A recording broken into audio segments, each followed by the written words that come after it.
യേശുവെ നന്ദി, യേശുവെ സ്തുതി. എൻ്റെ പേര് അനില. ഞാൻ വരുന്നത് കൊല്ലത്ത് നിന്നാണ്. ആദ്യം തന്നെ കൃപാസനത്തിൽ അമ്മയ്ക്ക് 1000 നന്ദി ഞാൻ പറഞ്ഞുകൊള്ളുന്നു. ഞാൻ ഉടമ്പടി എടുക്കാനുണ്ടായ സാഹചര്യം എന്തെന്ന് വെച്ചാൽ, എൻ്റെ അമ്മയ്ക്ക് തൊണ്ടവേദന വന്നിട്ടുണ്ടായിരുന്നു.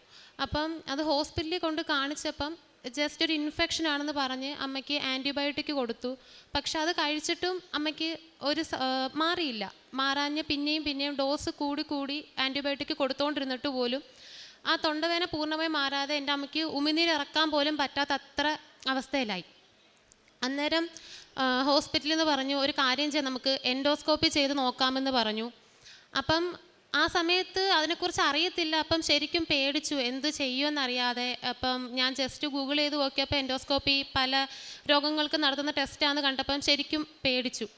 ഞാൻ ഇതിനു മുമ്പ് കൃപാസനത്തിൽ വന്നിട്ട് പോലുമില്ല. എൻ്റെ അമ്മ വന്ന് ഉടമ്പടി എടുത്തിട്ടുണ്ട്, പക്ഷെ ഞാൻ ഇവിടെ വന്നിട്ട് പോലുമില്ല. പക്ഷെ ആ ഹോസ്പിറ്റലിൽ ഇരുന്ന് ഞാൻ അമ്മയെ വിളിച്ച് പ്രാർത്ഥിച്ചിട്ട് ഞാൻ പറഞ്ഞു, എൻ്റെ അമ്മയുടെ തൊണ്ടവേദന പൂർണ്ണമായി മാറ്റിക്കൊടുത്താൽ ഞാനിവിടെ വന്ന് ഉടമ്പടി എടുത്തേക്കാം എന്ന് ഞാൻ പ്രാർത്ഥിച്ചു. എന്ത് അത്ഭുതം നടന്നതെന്ന് എനിക്കറിയത്തില്ല. ആ ഹോസ്പിറ്റലുകാർ തന്നെ പറഞ്ഞു, അമ്മയ്ക്ക് എൻഡോസ്കോപ്പി ചെയ്യണ്ട, അത് മാറിയെന്ന് പറഞ്ഞു. ഇതുവരെ പിന്നെ എൻ്റെ അമ്മയ്ക്ക് ആ തൊണ്ടവേദന വരികയോ അല്ലെങ്കിൽ അങ്ങോട്ട് ഇൻഫെക്ഷൻ ഉണ്ടാവുകയോ എൻ്റെ അമ്മയ്ക്ക് വന്നിട്ടില്ല. അത് എനിക്ക് അമ്മ എൻ്റെ ജീവിതത്തിൽ തന്ന ഏറ്റവും വലിയൊരു അത്ഭുതമായിട്ടേ ഞാനത് എടുക്കുന്നത്. കാരണം എടുക്കണമെന്ന് പറഞ്ഞ ആൾക്കാർ തന്നെ അതെടുക്കണ്ടെന്ന് പറഞ്ഞ് അമ്മയുടെ അസുഖം മാറ്റിക്കൊടുത്തു.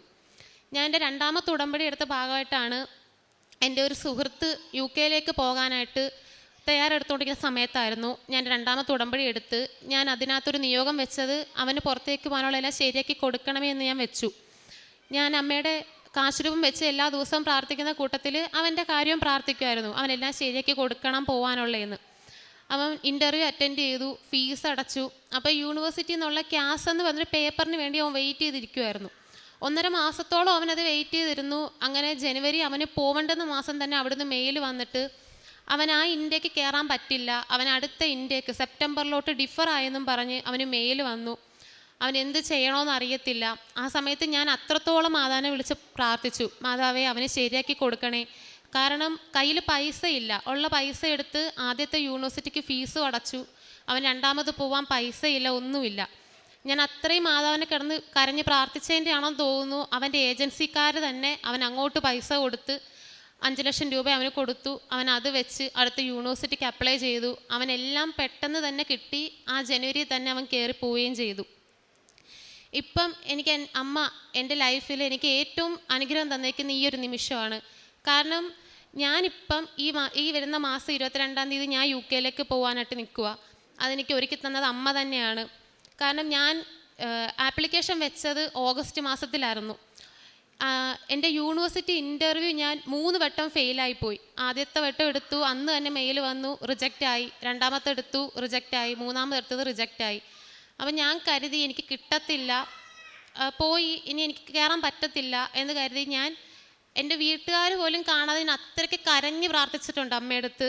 ഇപ്പം ഉറങ്ങാൻ കിടക്കുമ്പോഴായാലും പ്രഭാത പ്രാർത്ഥന ചൊല്ലുന്ന സമയത്താണെങ്കിലും അല്ലെങ്കിൽ വെറുതെ ഇരിക്കുമ്പോൾ പോലും ഞാനിരുന്ന് കരയും, എന്തുകൊണ്ട് എനിക്കിത് ശരിയാക്കി തരുന്നില്ല എന്ന് കരുതി. പക്ഷേ എനിക്ക് യൂണിവേഴ്സിറ്റിയിൽ നിന്ന് ഒരു ചാൻസും കൂടെ എനിക്ക് തന്നു. എനിക്ക് അവർ സൂം മീറ്റിംഗ് വെച്ച് ഫേസ് ടു ഫേസ് ഇൻ്റർവ്യൂ വെച്ച് എനിക്ക് എടുത്തു തന്നു.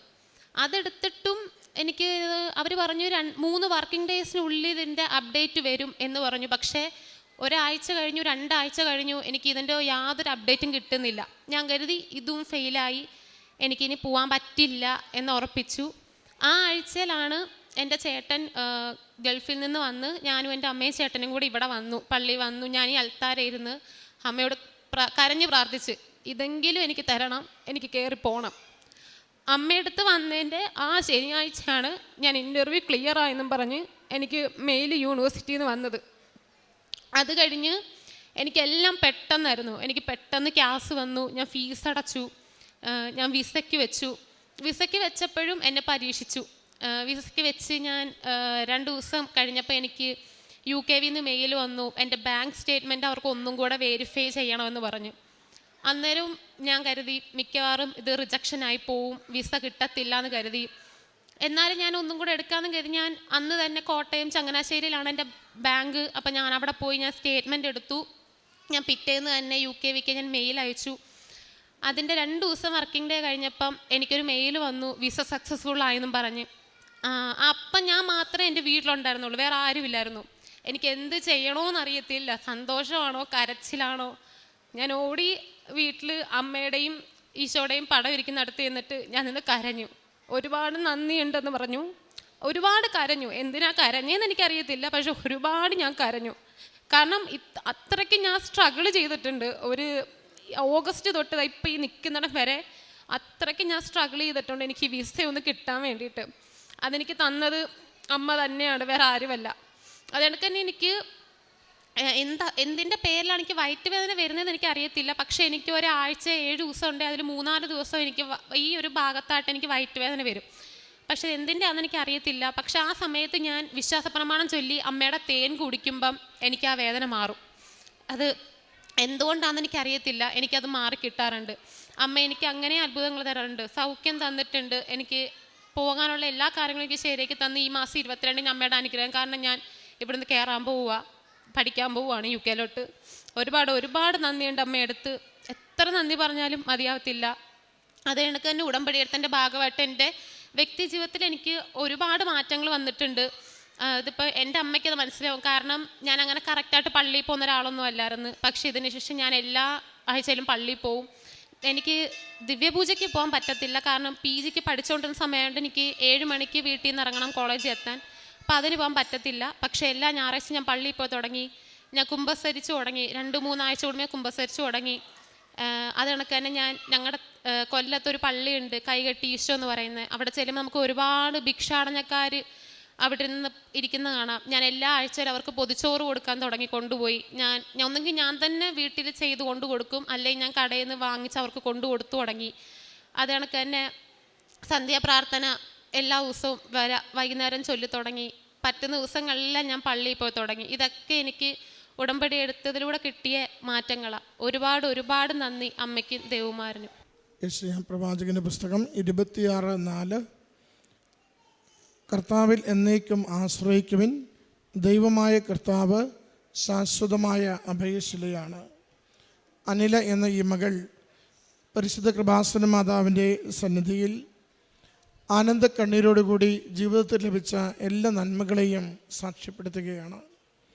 മകൾ പറയുന്നുണ്ട്, ഉടമ്പടി വ്യക്തിപരമായി എടുക്കുന്നതിന് മുമ്പ്, കൃപാസനത്തിൽ ആദ്യമായി വരുന്നതിന് മുമ്പ് അമ്മയ്ക്കുണ്ടായ ഒരു രോഗാവസ്ഥയിലും ആ രോഗം വളരെ കലശലായി മാറുന്നു എന്ന സൂചന കുടുംബത്തിന് കൈമാറിക്കൊണ്ട ഡോക്ടർമാർ ഗൗരവമുള്ള പരിശോധനകളിലേക്ക് പ്രവേശിക്കുന്ന ദിവസങ്ങളിലാണ് മകൾ ആദ്യമായി കൃപാസന മാതാവിനെ വിളിച്ച് നിലവിളിയോടെ പ്രാർത്ഥിക്കുന്നത്. അമ്മയുടെ തൊണ്ടയുടെ അസുഖം പൂർണ്ണമായി സൗഖ്യപ്പെടുത്തിയാൽ ഇവിടെ വന്ന ഉടമ്പടി എടുത്ത് അമ്മ മാതാവിൻ്റെ മകളായി ജീവിച്ചു തുടങ്ങുമെന്ന വാക്ക് കൊടുത്തുകൊണ്ടാണ് മകൾ ആ ദിവസങ്ങളിലൊക്കെയും കൃപാസനം അമ്മയുടെ തിരുനടയിൽ പ്രാർത്ഥിച്ചതെന്ന് മകൾ സൂചിപ്പിക്കുന്നുണ്ട്.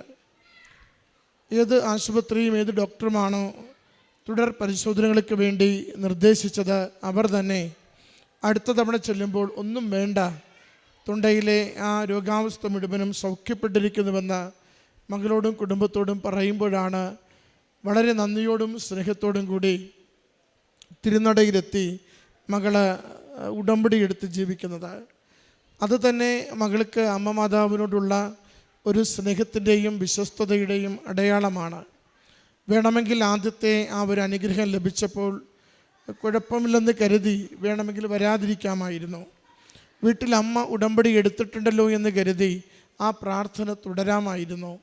അത് രണ്ടും ചെയ്യാതെ മകൾ നേരിട്ട് മകൾക്ക് വേണ്ടി ഉടമ്പടി എടുത്ത് ജീവിക്കുവാൻ കാണിച്ച ആ മനസ്സ്, അത് അമ്മ മാതാവിനോടുള്ള വിശ്വസ്തതയുടെ, സ്നേഹത്തിൻ്റെ, ശരണപ്പെടലിൻ്റെ അടയാളമാണ്. രണ്ടാമത് മകൾ പറയുന്നുണ്ട്, മറ്റൊരു വ്യക്തിക്ക് വേണ്ടിയാണ് ഉടമ്പടിയിൽ ആദ്യം പ്രാർത്ഥിച്ചത്. അതും ശരിക്കും നമ്മൾ ഉടമ്പടിയുടെ സാക്ഷ്യങ്ങൾ കേൾക്കുമ്പോൾ ഒരു കൗതുകവും അത്ഭുതവും ലഭിക്കുന്ന കാര്യമാണ്. മറ്റൊരു വ്യക്തി വിദേശത്ത് പോകുവാൻ വേണ്ടി ആഗ്രഹിച്ചു നിൽക്കുമ്പോൾ ആ വ്യക്തി എങ്ങനെയും പോകുന്നതിന് വേണ്ടി, തടസ്സങ്ങൾ മാറുന്നതിന് വേണ്ടി നിരന്തരം ഉടമ്പടിയുടെ ജീവിതം നന്നായി മുന്നോട്ട് കൊണ്ടുപോയിക്കൊണ്ട് ആ വ്യക്തിയുടെ നിയോഗത്തെ സമർപ്പിച്ച് പ്രാർത്ഥിച്ചു കൊണ്ടിരിക്കുക. തനിക്ക് തന്നെ ആവശ്യങ്ങൾ പലതുള്ളപ്പോഴും അതിലും പ്രാധാന്യം മറ്റൊരാൾ ഇപ്പോൾ അറിയാവുന്ന ഒരാൾ മറ്റൊരു കാര്യത്തിന് വേണ്ടി നിൽക്കുമ്പോൾ അതിനുവേണ്ടി ജീവിതത്തെ, ആ നിയോഗത്തെ, പ്രാർത്ഥനകളെ സമർപ്പിച്ചു കൊണ്ടിരിക്കുക. അതും അനുഗ്രഹിക്കപ്പെടുമ്പോൾ അർത്ഥമാവുക മകളുടെ ഉടമ്പടി ജീവിതത്തിന് അമ്മ മാതാവ് വഴി ഈശോയുടെ അരികിൽ മതിപ്പുള്ളതായി മാറുന്നു എന്ന് തന്നെയാണ്. മൂന്നാമത് മകൾ പറയുന്നത് അവളുടെ വിദേശത്തേക്കുള്ള പഠനവും യാത്രയും കുറിച്ചാണ്.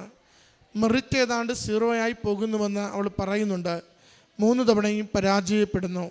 എങ്കിലും അമ്മ മാതാവ് കൈവിടുന്നില്ല എന്നതിൻ്റെ അടയാളങ്ങളാണ് ഉടൻ തന്നെ പ്രത്യേക സൂം ഇൻ്റർവ്യൂയിലൂടെ അവൾക്കവിടെ പഠനത്തിന് ഈ വർഷം തന്നെ ചേരുവാനുള്ള വഴികൾ തുറക്കുന്നത്.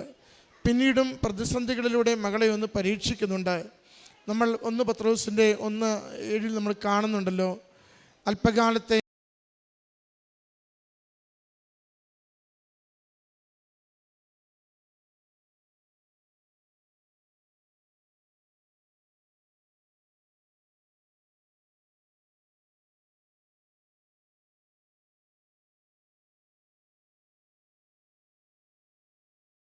വർക്കും തനിക്ക് പിന്നാലെ കൊടുത്തവർക്കും വിസ വരുമ്പോൾ തനിക്ക് മാത്രം എന്തുകൊണ്ട് ഇത് വരുന്നില്ല എന്ന ആശങ്കപ്പെട്ട നിമിഷങ്ങളിൽ ഇവിടെ അമ്മയുടെ തിരുനടയിലെത്തി കണ്ണീരോടുകൂടി മാതാവിനോട് പ്രാർത്ഥിക്കുന്നു.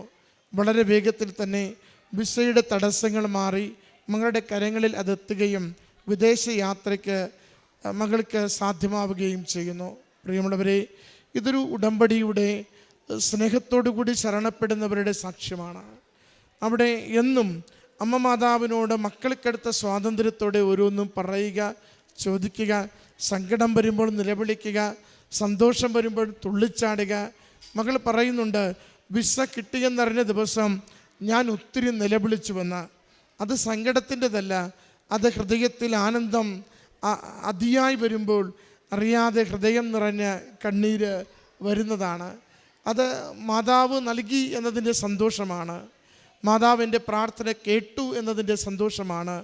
മാതാവിൽ ആശ്രയിച്ചാൽ അതൊരിക്കലും പാഴാവില്ല എന്നതിൻ്റെ സന്തോഷമാണ്. ഈ സന്തോഷമാണ് ഈ അൾത്താരയിൽ ഈ മകൾ ഇന്ന് സാക്ഷ്യപ്പെടുത്തുക. മകൾക്ക് ലഭിച്ച ഈ എല്ലാ അനുഗ്രഹങ്ങളെയും നമുക്ക് നന്ദിപൂർവം അമ്മ മാതാവിനും തിരുക്കുമാരനും സമർപ്പിച്ച് കരങ്ങളടിച്ച് ഈ സാക്ഷ്യം സമർപ്പിക്കാം. അത്യപൂർവ ദൈവാനുഭവങ്ങൾ ഇനി നിങ്ങൾക്കും സ്വന്തം. ഈ യൂട്യൂബ് ചാനൽ ഇതുവരെ സബ്സ്ക്രൈബ് ചെയ്തിട്ടില്ലെങ്കിൽ ഇപ്പോൾ തന്നെ സബ്സ്ക്രൈബ് ചെയ്യുക. ഈ വീഡിയോ ഇപ്പോൾ തന്നെ നിങ്ങളുടെ സുഹൃത്തുക്കൾക്ക് ഷെയർ ചെയ്തുകൊണ്ട് കർത്താവിൻ്റെ പ്രേക്ഷിതരാകുക.